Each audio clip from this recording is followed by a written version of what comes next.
Everybody, episode 804 of the podcast. It's Serving America, the Outdoor Sports Podcast. It is Wednesday, December 6th, 2023. People, I hope everybody's doing well. I hope everybody is having a great day. Does your boy Torres love you or what? Third day of the week, third episode of the week. That is right. We got ourselves our Wednesday episode of the pod.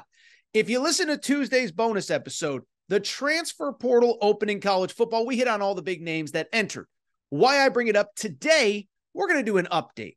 A lot of the biggest names are already set to take visits. Some appear to be ready to commit. This is moving so fast. We got to talk about it all. From there, we'll take a quick break. Did you see what Evan Stewart, the star wide receiver at Texas A&M, said about their NIL setup? Very interesting comments about Texas A&M's NIL.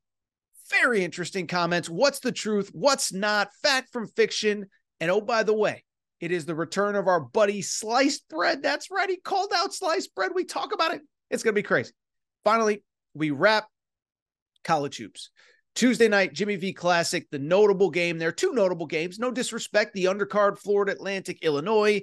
The headliner, UConn against North Carolina. UConn obviously looking to bounce back after that loss at Kansas on Sunday that I was lucky enough to be at. I guess it was Friday. Well, I don't know why I said Sunday. I recorded on Sunday, was there Friday. With that said, I'm already rambling. We're a minute into the show. So with that said, there is no more time to waste, and let's get to the topic of the day. Topic of the day, as I just said, listen, if you listened to our Tuesday bonus episode, we reacted to the opening day of the college football transfer portal, the big names that entered. What were the early rumors? Well, here's the crazy part about how fast this transfer portal is moving. It went from guys entering on Monday, where virtually every major quarterback that is in the portal, we already have some sort of speculation on where they could end up. Many of them have visits already lined up. So let's dive into all of the updates just from yesterday's show. Let's go ahead and dive in. All right, I want to start. By the way, we're going to hit on all these guys, right? And on Dillon, Gabriel, DJU, Kyle McCord, Dante Moore, Brock Vandagriff, on and on. So let's not waste any more time. Let's jump in. The first big piece of news, in my opinion, we're starting to see what the market is for Dillon Gabriel, a player that I like a lot. People don't remember, starter for the last 2 years at Oklahoma, led them to a 10-win season, led them to a win over Texas. And how about this? Over a 5-year college career, he does have the bonus COVID year. Over a 5-year college career, Dillon Gabriel with over 100 touchdown passes in his career, including, notably, this season that we just finished up, 30 touchdowns for the Oklahoma Sooners, again, leading them to a 10-win season. But as we discussed on Tuesday's show, Oklahoma has a 5-star redshirt named Jackson Arnold, and Dillon Gabriel kind of understood, look, I ain't going to be a starter next year, so I got to look around. Why do I bring it up? It is because on Tuesday, Pete Thamel from ESPN reported there's already a favorite for Dillon Gabriel and potentially even a visit lined up. That school, the Oregon Ducks. Now, there's also reports USC could get involved, maybe some others. But let me say this. I actually think that if Gabriel ends up at Oregon, perfect match, perfect school, perfect fit, etc. Something that I'm not going to say about all of these guys on this list. Listen, Oregon, in my perspective, I think they are one of the programs that's really positioned nicely for the next iteration of college football. Yes, they're going to the Big Ten. Yes, they just lost in the Pac-12 championship game. But I believe they have the right coach. And the one thing about Dane Lanning, he knows how to recruit. We've talked about it before. This is a guy, I know people who are around him every day. They're like, dude, he's got a plan for this class, the junior class, the sophomore class, the portal, graduate. Like, he just loves to recruit. And so I bring it up because if you go to Oregon, you are going to have a chance to compete at the highest levels of the sport every year. The problem is when you're Oregon, you don't have a quarterback for next year. Bo Nix is completing his third year at Oregon. He is second year at Oregon. I apologize. I don't know why I said third year. Second year at Oregon, 5th year of college football overall. And he's set to graduate and move on following the Fiesta Bowl, which I think Dan Lanning said he plans to play in. So the one thing Oregon is missing is the quarterback spot. They're going to figure out receiver, offensive line, running back, defense. They're a juggernaut. They're a well-run organization. You need that plug-and-play quarterback, and Dillon Gabriel, to me, is that guy. Now, I know some people, Oklahoma fans, the arm strength isn't there, this and that. Completed 70% of his passes this year, 30 touchdowns, 125 over the course of his career. You plug him in at Oregon without knowing what else they do in the portal, without knowing what else they do in high school recruiting where they currently have a top 10 class. I'm here to promise you they are again going to be good enough to not only compete for, how about this, a Big Ten title? I think they're right in the mix next year with Ohio State, Michigan, maybe Penn State, maybe Washington. They're going to be in the 12-team college football playoff. I think they're one of those programs that's going to be positioned every single year to make the playoff, but you need that veteran quarterback. Dillon Gabriel appears to be the guy. Another veteran quarterback where things are moving very quickly. He's a guy that actually didn't enter the portal on Monday. He actually was able to enter last week because his coach left. Things are moving quickly for him as well. That is Riley Leonard, the quarterback at Duke. Talked about him last week. Interesting story. Great junior year, or a great year in 2022. I believe he was a redshirt sophomore at that time, but finished that season at Duke 2 years ago. Remember, Duke won 9 games that year. Finished that year with 2,900 yards passing, 20 touchdowns, with another 700 yards rushing and 13 touchdown scores. He was a guy that many were talking about as a potential first-round pick coming into this season. Then, unfortunately, just got hurt. Got hurt in the Florida State game, tried to come back for Louisville, but ended up only playing 7 games. He only ended up playing about 5 where he was truly healthy. Mike Elko, his head coach, leaves. I think that was kind of Mike Elko's wake-up call of, we won 9 games last year, but so much had to go right. One little injury here or there, it's tough to win at Duke. So Mike Elko leaves, which allows Riley Leonard to enter the portal. He does so last week. And as I said at the time, what was interesting about Riley Leonard's recruitment, he had a no contact on his recruitment. Why is that important? It means basically when you enter the portal, you can give out your information, how to get in touch, whatever. Or you can have a no contact, which means don't contact me. I'll reach out to you. It's kind of like a first date, right? You finish the first date. You don't call me, I'll call you. Well, that was what Riley Leonard did. And the speculation was he kind of already knew where he wanted to go. From the beginning, it appeared as though Notre Dame was the favorite. He is from Alabama, so there was talk about Auburn. But I bring it up, reports on Tuesday. Riley Leonard is visiting Duke on Wednesday. So by the time many of you listen, Riley Leonard is going to be on campus in South Bend. Don't be stunned if he commits this week. The one thing about the quarterback, free agency, if you will, the bottom line is there are a limited number of spots at big-time schools. Everybody wants a guy. And I just don't think most of these kids are going to take 2, 3, 4 visits because they want a place, they want to earn, they want to know their spot, get in, frankly, commit while the spot is still there. And then they got to get ready to enroll here in a few weeks, wherever they end up. So I wouldn't be surprised if we saw a Riley Leonard commitment over the next couple of days. I expect it to be Notre Dame. Will not be surprised when it happened, but he will visit on Wednesday. And if it ends up happening, I think it's a good fit for him and Notre Dame. Notre Dame obviously loses Sam Hartman after this year. Also, I mentioned it last week, but CJ Carr, the grandson of Lloyd Carr, the former Michigan head coach, is committed in the class of 2024. That is important because you obviously want that bridge player, that bridge quarterback between Hartman and CJ Carr. And so you go ahead and get this kid committed. He plays 1 year. Hopefully he gets healthy. He plays himself back into first-round consideration, and he is off to the NFL. A couple other updates of note. Find this one very interesting. Dante Moore, the former 5-star quarterback who played last year at UCLA. For people who don't remember his story, he was the number 2 ranked quarterback in last year's high school class behind only Arch Manning. Commits to Oregon.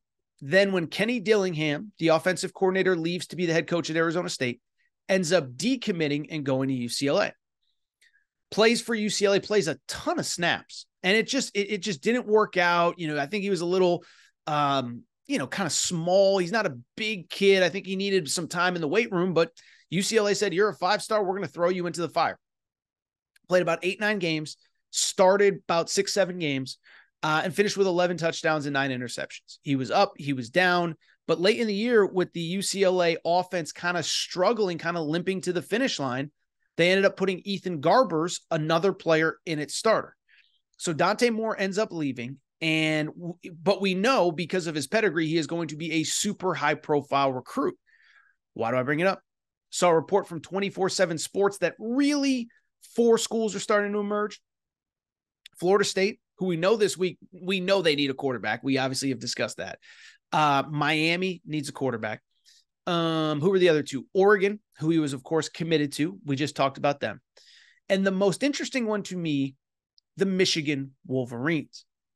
Remember, for people who don't know, Dante Moore is actually from Michigan, played at Martin Luther King High School in Detroit. And it was actually seen as like a big recruiting loss for Jim Harbaugh when he couldn't get this kid committed out of high school. So I just bring it up because there's also a report that the 2 schools, that Michigan and Dante Moore, have been in contact. I find it really interesting. Listen, bottom line is, I think everybody expects J.J. McCarthy to be gone after this year. They're going to need a quarterback. They do have a quarterback committed in 2024 named Jaden Davis. So that's kind of an interesting scenario because you'd think that that kid would expect to play as a second-year player in 2025. But I guess that's a bridge that you cross when you get there. We'll see if Michigan ends up being the school. But that'd be a big win for Jim Harbaugh. Again, a kid that they wanted out of high school, they did not get. For him to circle back, that would be a big deal. A couple other notes on Dante Moore. One, he did say, I'm not necessarily looking for a place that I can start, just be developed. Hard to argue with if Jim Harbaugh actually stays, that being a good spot to develop. So you have that. The other thing that I do think is worth noting, I think it's interesting that Ohio State does not appear to be in the mix on this kid. Ohio State, Kyle McCord, we'll talk about him in a minute, but this was a guy that I think everybody thought they would be involved in. It doesn't really feel like they are. If that's the case, do they have somebody else lined up? Maybe Cam Ward from Washington State. By the way, I hope you're following all this, but there's a lot of chess pieces with all of these high-level quarterbacks that are trying to find new homes. A couple other names that are worth monitoring here after one day. Just mentioned Kyle McCord. Talked about him on yesterday's show. Felt bad for him. Listen, when he left, I think one of 2 reactions happened. One, he was the starting quarterback at Ohio State. These kids are so soft. Why is he leaving? That was one reaction. The other reaction that I saw later was, Ohio State, they're falling apart. Their starting quarterback doesn't even want to be there. And what I told you on Tuesday's show, the bonus episode, I said, this has been in the works for a while because when Michigan beat Ohio State, Kyle McCord seemed to take a disproportional amount of the blame for the loss. I said it on yesterday's show. Remember, biggest drive of the season for Michigan. Ohio State has a $2 million a year defensive coordinator that's supposed to have solved all their problems. Then Michigan runs a 13-play, 7-minute drive, which ends up in a field goal, and Ohio State gets the ball back with like 45, 50 seconds to go, and McCord's trying to make plays. Not saying he's perfect. Not saying he's CJ Stroud. Not saying he's Justin Fields at Ohio State. Thought he took too much blame. And again, at the end of the day, it felt like this was one of the weird ones. Yes, you're the starter at Ohio State, but maybe the right move for you and the school, for everybody, for the player and for the fan base and for the coaching staff is for you to move on. Bring it up because I mentioned Louisville a few days ago. The one that appears to have emerged, Nebraska, is very involved with him. I think he either met or spoke with Marcus Satterfield, the offensive coordinator at Nebraska. I believe On3 was the first one to report that. And we'll see what happens. Listen, I'm not here to speculate. And I guess I am speculating, but I'm not here to really say what is or is not going to happen. This one does to me feel like a little bit of a weird fit. And let me explain why. Nebraska, when Matt Rule got there, he talked a lot about the importance of a dual threat quarterback, of a quarterback that can make plays with his feet. And that was why ultimately Jeff Sims got the job. And then after that, the backup replaced Jeff Sims, but that guy was kind of a dual threat quarterback as well. Why do I bring it up? It is because Kyle McCord can be described as a lot of things. Dual threat quarterback ain't one of them, okay?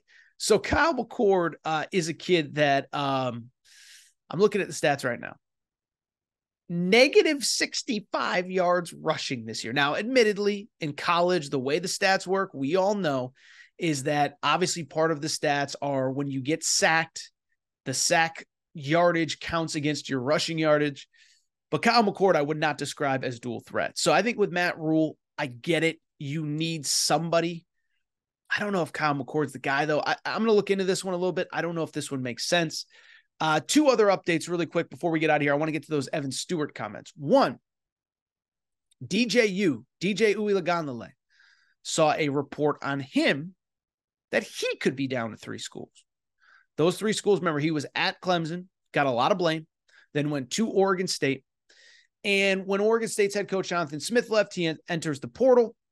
The 3 schools that I have seen him linked to is, one, I did see Florida State clearly needs a quarterback. We've discussed them plenty over the last couple of days. 2, Louisville, which needs a quarterback. And I'll say this, I have no skin in the DJU. I have no skin in the game on that one. He should go wherever he wants. Go play for Jeff Brom. Like, Jeff Brom got Jack Plummer to a 10-win season and ACC championship game. You might actually develop into an NFL quarterback under Jeff Brom, because the thing about Jeff Brom, he'll let you throw the football. Oregon State this year, they really frankly limited what DJU did. They relied on the run game. Damian Martinez, that star running back. DJU, go there. The third school is Mississippi State. Remember, Mississippi State, Jeff Lebby, the Oklahoma offensive coordinator, just took that head coaching job. No, I'm throwing a lot of names out, but I just bring it up because Mississippi State, I think, is going to get a good quarterback. DJU, I would choose. I think any of those 3 are good options if you can get them. But if you can play for Jeff Brom, if you can play for Jeff Lebby, I think you could do a lot worse. Last one that I can think of, but this one's important. Brock Vandagriff, the backup quarterback at Georgia. We talked about him on Tuesday's show. Again, a player that could have entered the portal last winter, really, decided to come back for the spring, compete for the starting job with Carson Beck. After the spring, he did almost transfer then, but remember, the SEC has a rule that in the spring, if you're playing for an SEC school, you can't, if you enter the portal, you can't go to another SEC school. That is important for obvious reasons, tampering, whatever. But I bring it up because Brock Vandagriff basically said, you know what? I can enter the portal now, but all of the options that I want might not be there. Why do I bring it up? He entered the portal on Monday. The first school linked to him was the University of Kentucky, who has to replace Devin Leary. And I bring it up because there was an interview. Steve Wiltfong, 24/7 Sports, interviewed Brock Vandagriff's dad, who said, we expect to make a commitment this weekend and we'll probably commit and then visit after. I mean, I'm not here to say anything negative about Mark Stoops and his staff. I mean, it's clear when you enter the portal and everybody knows where you're going and you're going to commit and then visit after. This has probably been in the works for a while. To be clear, I don't care. Everybody tampers. My university, UConn, does it, so I'm not here to criticize anybody. It's clear that all these, by the way, I don't want this to sound like a negative Mark Stoops thing. Everybody tampers everywhere. I just bring it up, say, by the way, I don't know if UConn tampered. I don't know if Kentucky tampered. Okay, so I don't need like people in the comment section like, oh, Torres just said Jim Mora. I don't know what Jim Mora does behind the scene. What I'm here to say, everybody puts out feelers throughout the season trying to get a feel for who is going in the portal, who isn't. But with Brock Vandagriff, the bottom line is, if that kid entered the portal on Monday, already linked to Kentucky, and plans on committing before even visiting, you have a pretty good idea that he probably knows where he wants to go. And again, Kentucky appears to be the leader there. What a portal update. We'll do all these as they come. You know, it's going to be a busy month of portal activity, of recruiting activity. So stay tuned. I'm going to talk about it in a minute, but the gossip of November and December in college football, it's hard to beat. All right, so what we're going to do, take a quick break, come back. When we come back, speaking of gossip, Evan Stewart, star wide receiver, Texas A&M. Very interesting things to say about NIL and our old buddy Sliced Bread. Remember Sliced Bread from a few years ago? If you don't remember, I'm going to explain next. We'll wrap with college hoops. busy Tuesday, Wednesday show. I said Tuesday, but I meant Wednesday. My days are all mixed up, doing too many pods. Be right back. All right, everybody. I'm back. Gonna be back. I do want to switch gears. And let me say this, is that with the season, this is a fun time of year to do a show like this, because with the season now over, we can dive into some stuff that we wouldn't normally talk about, frankly, during the season, right? The season is really fun, but obviously we know what the kind of the what's the right word I'm looking for here? The arc of a week goes during the season. Monday, we're recapping games. Midweek, we start to look ahead. Friday, it is full-blown preview. So there's a lot of just interesting things that slip through the cracks that we don't get to talk about. As I say all the time, the best part about college football, it's all the gossip and rumor and innuendo and chisme. In Spanish, we call it chisme, the gossip of college football. And so there's certainly a topic that I want to get into right now, and that certainly fits under this category that we probably wouldn't have talked about if it happened during the season, but it happened now. And boy, oh boy, oh boy, do we have to dive in. Did you see what Evan Stewart, star wide receiver at Texas A&M, had to say about the whole setup there with NIL? And he kind of called into some questions, and some stuff happened. And what's the truth? What's fiction? It all centers around that 2022 historically great recruiting class. Woo! Did he drop a nugget that is absolutely worth discussing? Now, before we get into what Evan Stewart said, I think it's at least worth it. I know so much stuff happens in everyday life. You don't remember all the details. So let me refresh kind of your memories to set up what happened this week, and then we'll discuss that. But obviously, look, with Texas A&M, the story around that program for the better part of really about 2 years, dating back to December of 2021, is the historically great 2022 recruiting class, most of which signed in December of 2021. If you remember, at the time, it was literally the greatest recruiting class in the history of recruiting rankings. And at the time, the innuendo was, well, there was no way that Texas A&M, of all schools, could legitimately sign the number one recruiting class in the history of college football if they weren't cheating their butts off and paying out their behinds in NIL. And so that was kind of a conversation. Lane Kiffin had a press conference where he basically talked about Texas A&M's salary cap. This was before the Nick Saban stuff, but it was kind of just a thing that was kind of loosely thought. And then it became kind of public common knowledge when someone named Sliced Bread, this is all true, you can look it up, Google it, Sliced Bread, went on an Oklahoma message board and said, well, I hear from people that I know, because everybody on a message board knows a guy who knows a guy who knows a guy who knows the mail guy at this place or whatever, the mailman delivered this.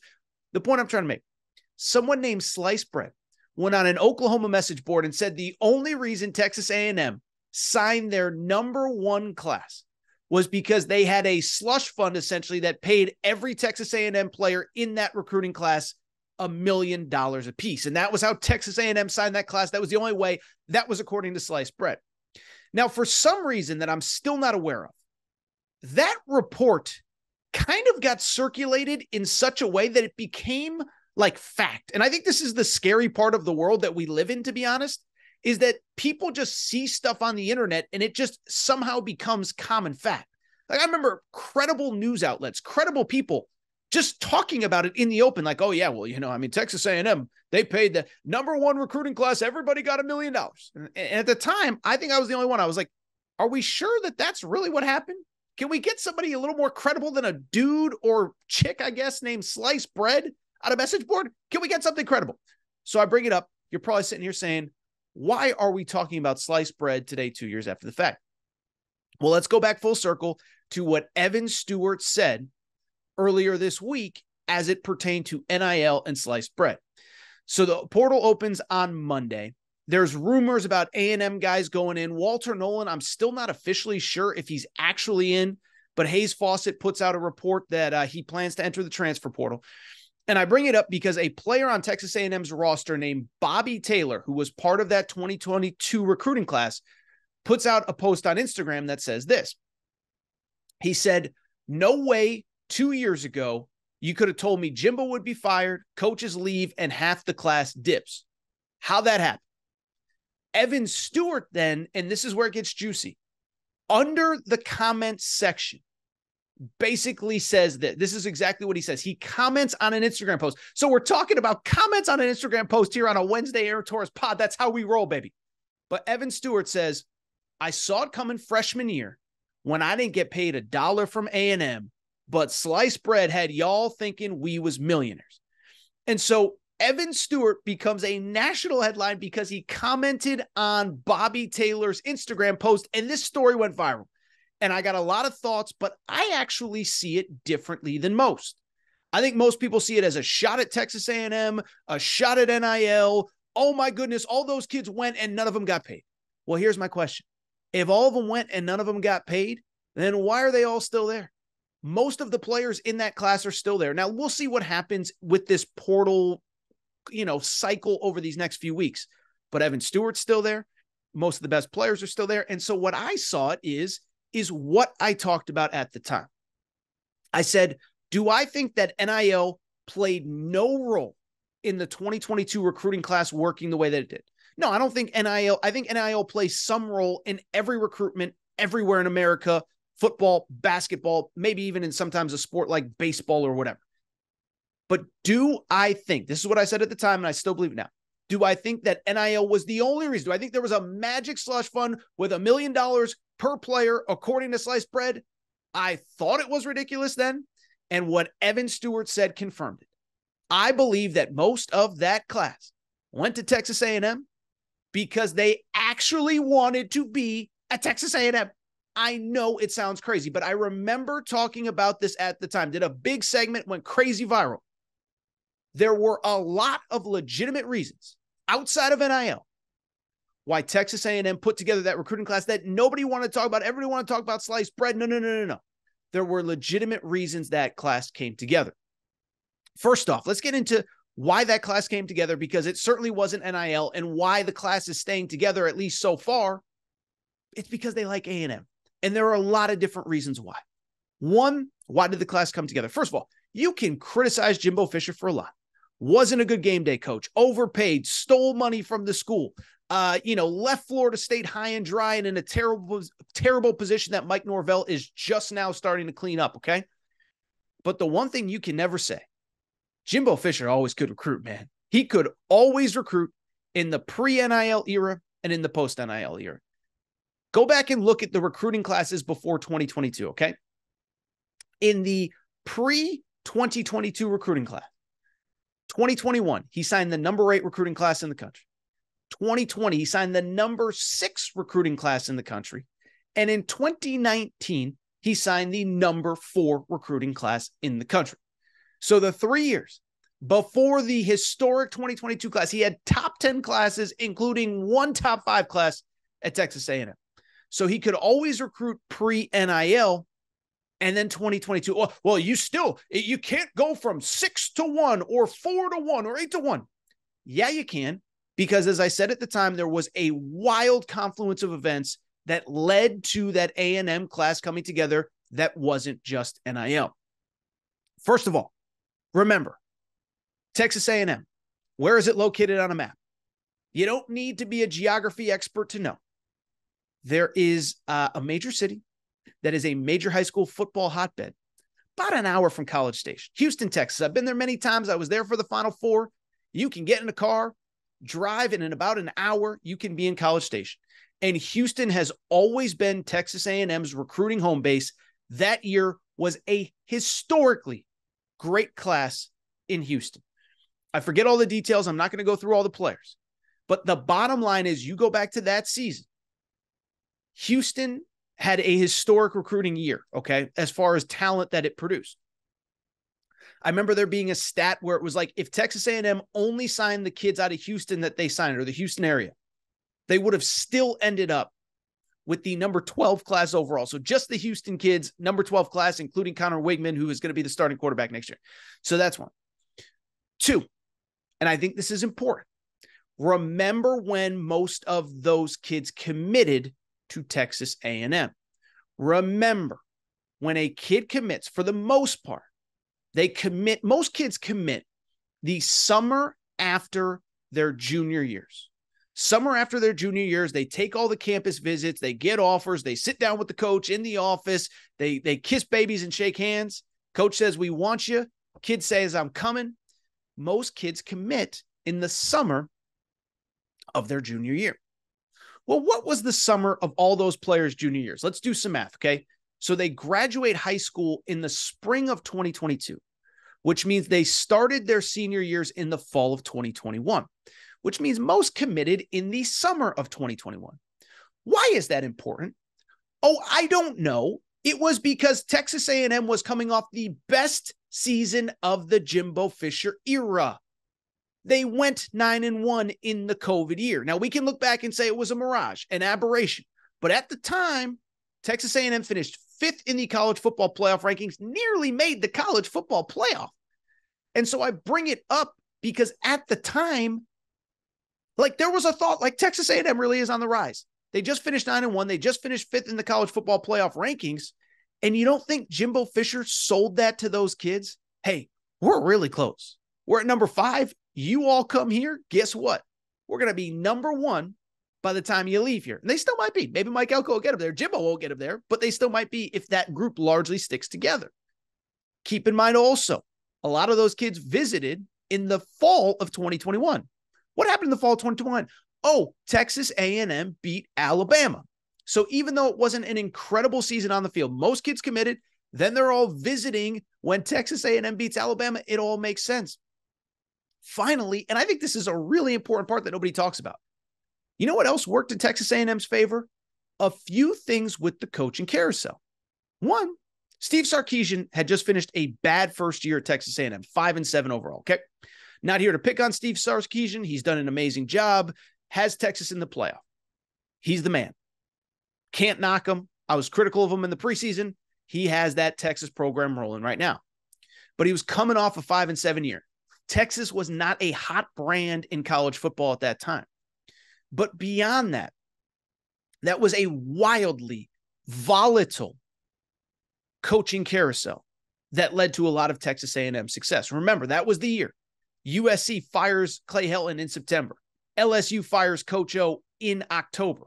That leads to Lincoln Riley leaving Oklahoma, Brian Kelly leaving Notre Dame. And then, oh, by the way, Florida fires Dan Mullen, Miami fires Manny Diaz, all in the same year. So think about that. Coaching changes at LSU, USC, Miami, Florida, Notre Dame, and Oklahoma. Why does that matter?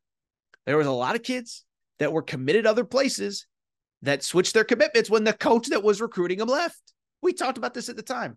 There was a 5-star, Gabriel Brownlow-Dindy, top 10 player in America, was down to Oklahoma and Texas A&M, commits to Oklahoma, ready to go to Oklahoma. Then Lincoln Riley leaves, says, I'm not going to USC. I'm going to go to Texas A&M. Still at A&M, by the way, at least as I know, unfortunately has dealt with a lot of injuries. Bring it up. Jacoby Matthews, 4-star safety from Louisiana.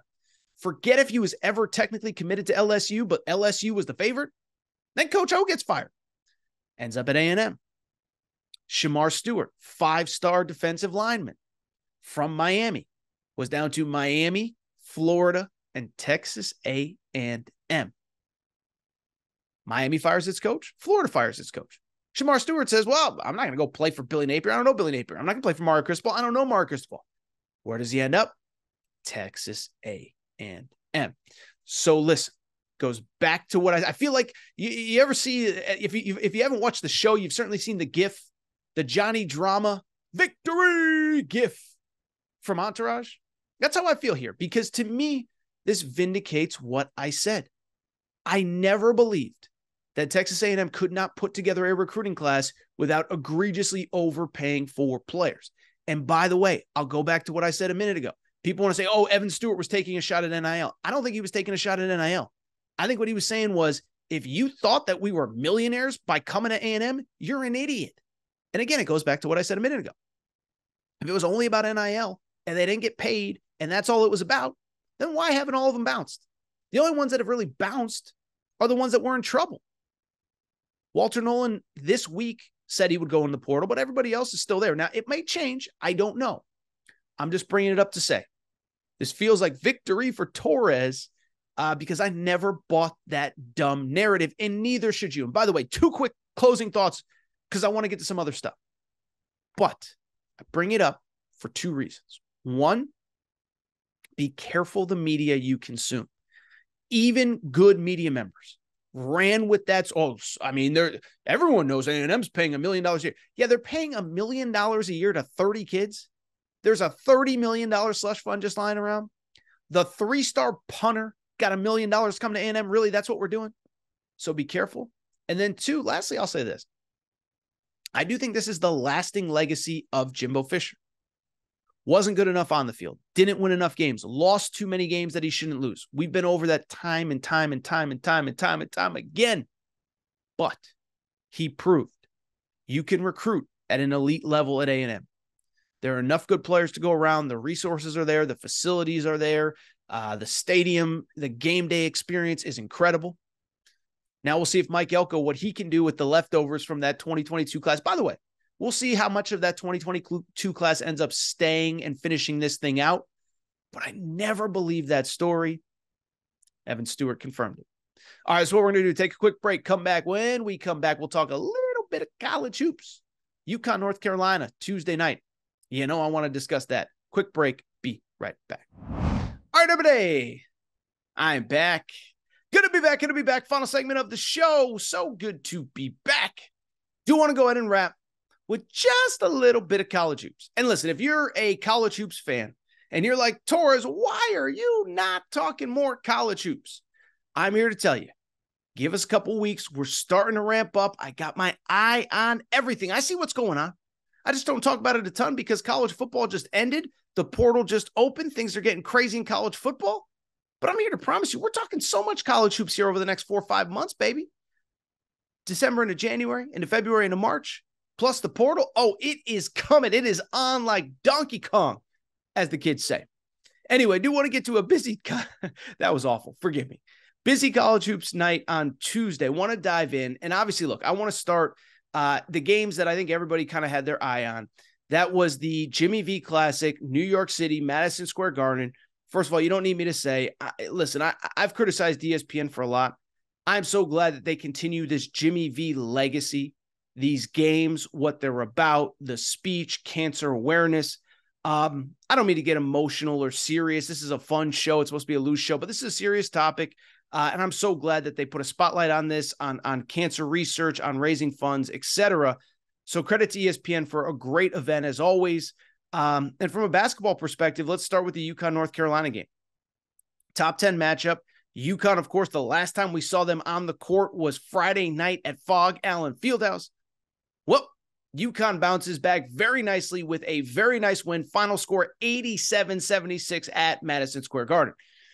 What was interesting about this game, a couple things. One, really chippy game early. And I give Carolina a little bit of credit, right? North Carolina or UConn likes to be the bully. They like to be tough. They like to push you around. North Carolina is a veteran team. Armando Bacot, fifth-year guy. RJ Davis, fifth-year guy. Bunch of graduate transfers, older players. They're not going to be pushed around. And so it got chippy early. Bacot gets a technical late in the first half. Cam Spencer gets a technical early in the second half. And it was just kind of a back-and-forth game until about 10 minutes to go. Now, what ended up happening? What happens in so many different UConn games, we've talked about it before. I just think UConn plays with an intensity and a relentlessness that eventually wears teams down. You saw it on Tuesday night. It was a 5-point game with 10 minutes to go. Then UConn kept getting the loose balls. They kept getting second, third chance points. Before you know it, it's a 10, 15-point game. They end up winning by 12 when all was said and done. From the UConn perspective, I think there's so many positives. One, first of all, you nearly won at Phog Allen Fieldhouse on Friday night. That's a positive in and of itself. But in terms of this game, very nice bounce back win. And really, it shows you how deep this UConn team is. Cam Spencer, who was banged up at Phog Allen, maybe had his worst game as a Husky, and it was because he had a turf toe injury. So I'm not saying he played poorly, but he finishes this game with 23 points. Tristan Newton, who I believe is right up there probably with Reed Sheppard from Kentucky as the best guards in college basketball so far this season, 14, 5, and 5 for Tristan Newton. And here's the crazy thing for UConn. One, this is a positive, but Stephon Castle, true freshman, McDonald's All-American, likely lottery pick, just coming back from injury. And then UConn beats Carolina by double figures. I'm not sure that they got anything close to the best game from Alex Karaban or Donovan Clingan, who along with Tristan Newton are two of the three marquee returnees from last year's national championship team. Alex Karaban to me has all-American potential, but I'm just going to be honest, he has not been playing great of late, and that's okay. It's basketball. It's a process. It takes time. Not everybody's a finished product from day one. But he finishes with 16 points. I think a lot of people would say, well, I mean, Torres, what are you talking about? He didn't play well. I'm here to tell you, I've watched every game that he's ever played in college pretty much. He finished 2 of 9 from 3. He missed about 3 wide open threes that he nailed a year ago. It weren't even a question. Went down, no doubt about it at all. And you look at this year, this was a guy that was a 40% three-point shooter last year. Right now, he's shooting just 31% from behind the arc, and that's okay. It's going to take time. But the point that I'm trying to make, there's only room for him to grow. There's only room for Donovan Clingan to grow, who was in foul trouble and fouled out of the North Carolina game. Dan Hurley talked about it at Fog Allen Fieldhouse. He said, look, Hunter Dickinson, I don't want to speak for Dan Hurley. I don't know the exact quote off the top of my head, but he said Hunter Dickinson had a great game. But that's good prep for what we're going to get in Armando Bacot. And Donovan Clingan isn't playing good basketball right now. And so if you're a UConn fan, how can you not feel good? No, Stephon Castle's limited. Donovan Clingan isn't playing his potential. I think there's another gear for Alex Karaban. You still get a double-figure win against the Carolina team that came in 8-1. Last thought from the UConn perspective, let me say this. They had a freshman named Solomon Ball, Solo Ball. He goes by Solo in the UConn circles. Best game of his career, 13 points, 3 made three-pointers. I'm just here to tell you this. Listen, I'm not trying to be an arrogant UConn fan. If UConn gets 13 points a game, if they get that kind of performance from Solomon Ball, I'm here to tell you they're probably the best team in college basketball again. Now, I don't know if they can get that every single night, but again, Karaban's going to get better. Donovan Clingan's going to get better. Give it time. They're going to figure it out. So great win for UConn. They now have a couple games left. They do play Gonzaga, not this coming Friday, but the next one if you're looking for another UConn marquee game.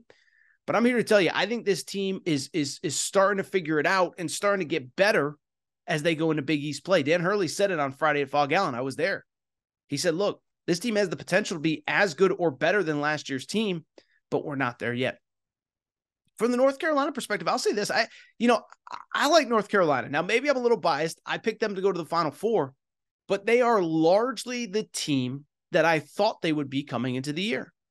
As I said from the beginning, the whole messaging coming out of Carolina over the last, whatever it is, 8-9 months dating back to the end of last year. Remember, preseason number 1 last year, missed the NCAA tournament.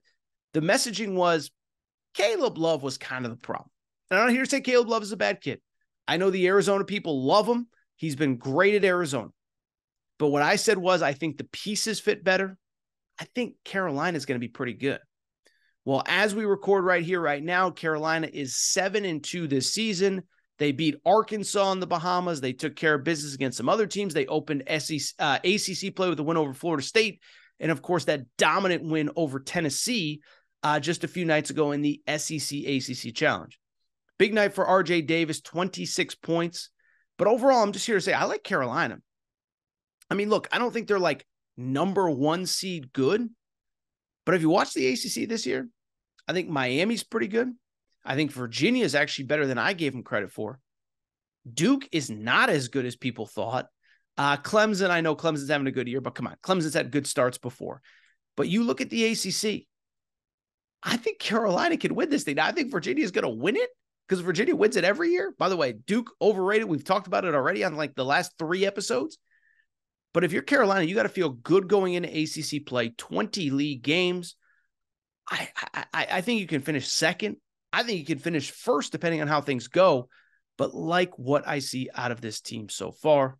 So credit to Carolina, credit to UConn. Great game. Madison Square Garden. Both fan bases showed out well. UConn gets the win. Really quickly going through some of the other results from Tuesday night in college hoops as my voice starts to go. Sorry, I just talk all day, every day. So my voice is going to go at some point. It's going right now. Forgive me. First game at MSG was an interesting one. Illinois plays Florida Atlantic. And Illinois, to its credit, takes care of business in that one. The final score in this game, 98-89 as Villanova did not get the victory on Tuesday night. We'll talk about them in a minute, but Illinois gets the win 98-89. The interesting little nugget from this game, you can throw this around at your next cocktail party, share with friends and family. In the history of the Jimmy V Classic, there was one performance better than what we saw from two different Illinois players on Tuesday night. So Jay Williams, currently of ESPN, has the all-time scoring record in the Jimmy V Classic. Number 2 and number 3 are Terrence Shannon Jr. and Marcus Domashek, however you say his name. Illinois fans, forgive me. He's a baller. Domashek, I think is how you say his name. He is a baller. Each of them finished with 33 points. And so Illinois gets the win. And let me say this about Illinois. If you listen to this show closely, I said Illinois played on the opening week of the season. They played Marquette at home, and they were in complete control. Marquette rallied to win. I said, that's like the best win we're going to see all year. Marquette going into Illinois and winning.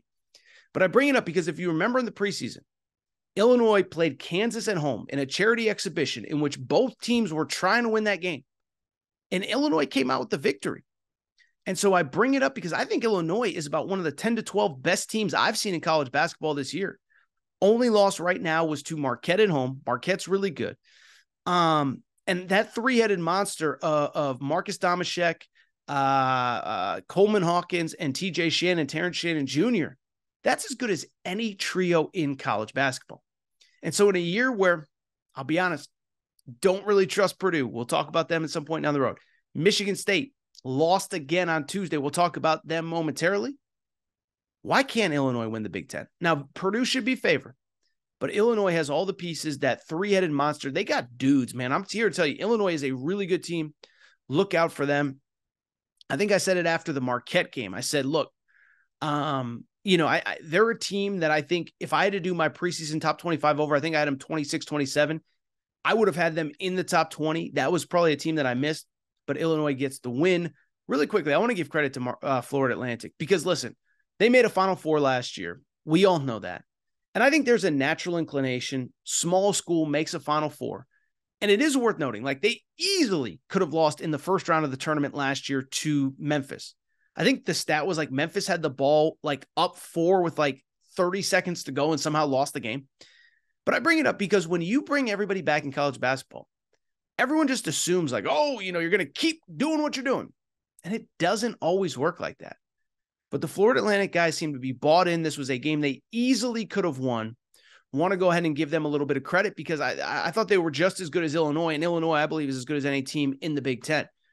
Crazy thing from the Florida Atlantic perspective, their big guy, Vlad Golston, it was in foul trouble the entire game, Golden the entire game, still finished with 23 points in this game, but played far from his best game.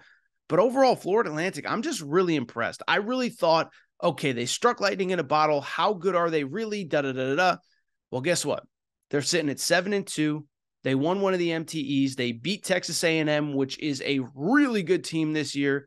They also took care of business against a Butler team that has been surprisingly good so far this season.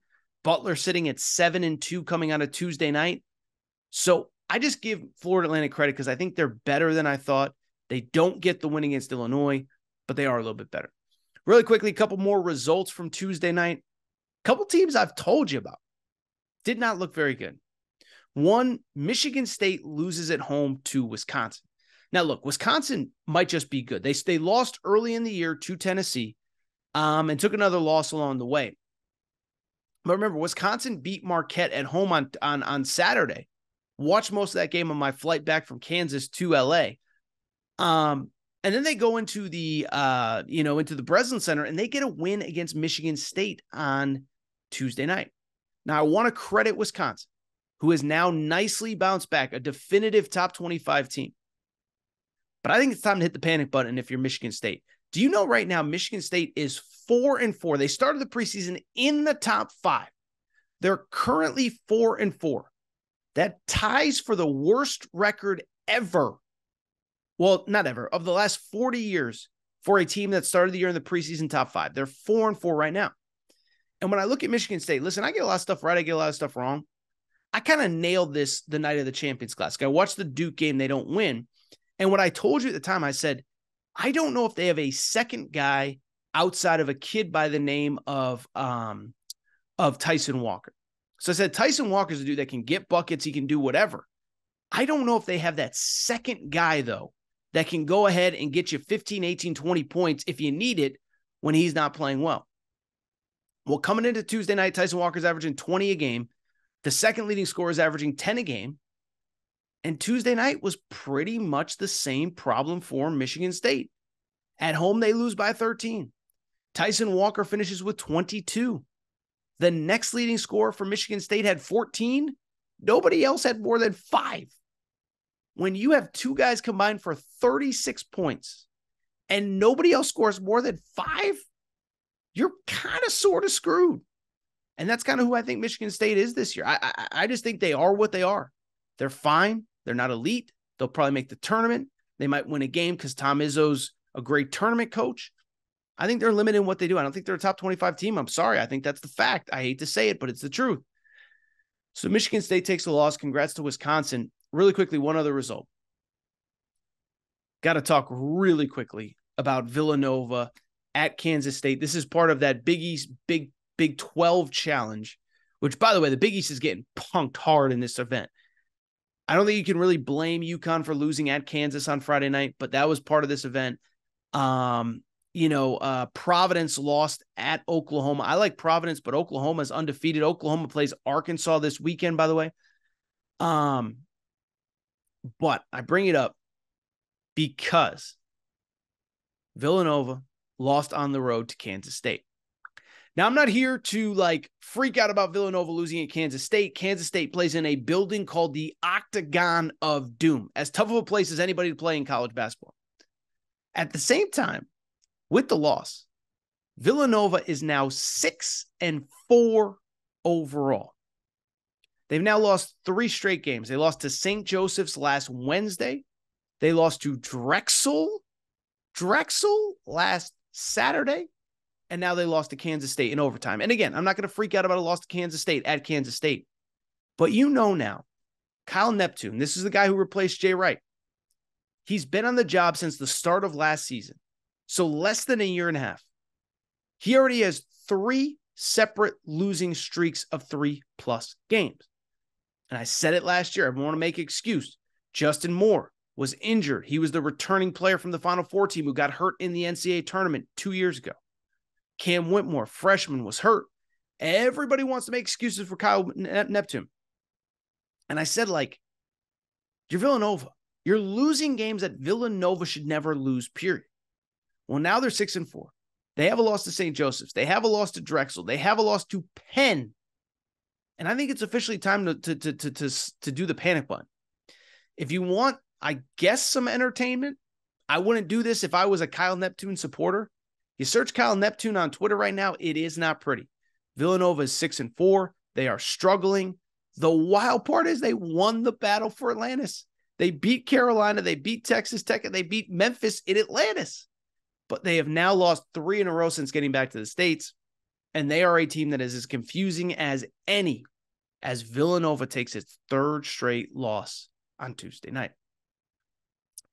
All right. I think that's it for this episode of the Aaron Torres Sports Podcast. What a show. Covered a lot of ground. There's no show in America that covers ground like your boy Torres does.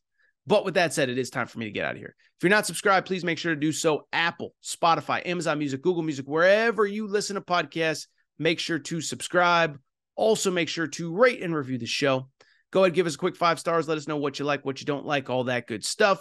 Make sure you're following on social media at Aaron_Torres on Twitter, at Aaron Torres Pod on Instagram, Aaron Torres Podcast Questions at gmail.com. And also, if you're watching on YouTube, please make sure to subscribe to this channel. Click the like button, click the subscribe button, put the notifications on. Time for me to go. Time for me to get out of here. My voice is just about gone. Shout out to Torrent Craig. Shout out to Rachel, who hates my voice. Shout out to JJ Reddick, you F-head. Unblock me, bro. Pat McAfee, too. You unblock me. I don't know what I did, but you seem mad. I'll be back on Friday. New episode, Aaron Torres.